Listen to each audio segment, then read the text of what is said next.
Pitt's India act के तहत charter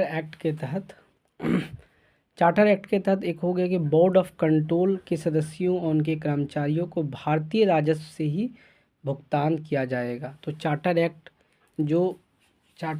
इधर जो आया था, चार्टर एक्ट 1793 का चार्टर एक्ट था। इसी चार्टर एक्ट में यहाँ पे बोर्ड ऑफ कंट्रोल के सदस्यों को उनके कर्मचारियों को भारतीय राजस्व से भुगतान किया जाएगा। ये इम्पोर्टेंट हो गया। अब ये चार्टर एक्ट 1813 का आता है। भारत में कंपनी के व्यापार अधिकार को समाप्त कर दिया जाता है, एकाधिकार को समाप्त कर दिया जाता है। अब सारे ब्रिटिश व्यापारी के लिए खोल दिया जाता है 1813 में। लेकिन चाय के व्यापार तथा चीन के व्यापार के में कंपनी के एक अधिकार को बहाल कर दिया जाता है। इस कानून ने ईसाई मशीनरी को भारत में आकर लागू प्रबंध करने की अनुमति दी। पश्चिमी शिक्षा का भी प्रचार व्यवस्था इसी कानून के तहत हुआ था। स्थानीय सरकारों को व्यक्तियों पर कर लगाने के लिए अधिकृत किया गया। कर भुगतान नहीं करने पर दंडित किया की व्यवस्था की। फिर 1813 का चार्टर एक्ट आया। इसने बंगाल के गवर्नर जनरल को भारत का गवर्नर जनरल बना दिया।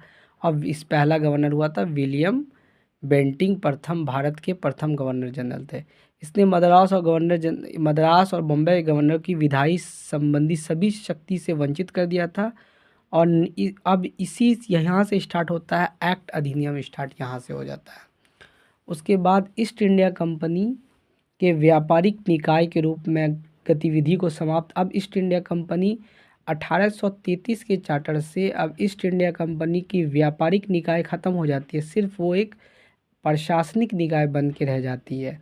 और बस ये हो गया। 1853 का जो चार्टर एक्ट आता है, इसने पहली बार गवर्नर जनरल की परिषद को विधायी एवं प्रशासनिक कार्यों को अलग किया। अब विधायी काम अलग हो जाएगा और प्रशासनिक काम अलग हो जाएगा। इसने सिविल सेवकों की भर्ती के लिए चयन होती खुली प्रतियोगिता व्यवस्था के आरंभ किया। भारतीय नागरिक के लिए भी अब ये खुली व्यवस्था, सिविल सेवकों की भर्ती के लिए खुली प्रतियोगिता भारतीय नागरिकों के लिए खोल दिया गया। और इसके लिए 1854 में मैकाले समिति नियुक्त किया गया।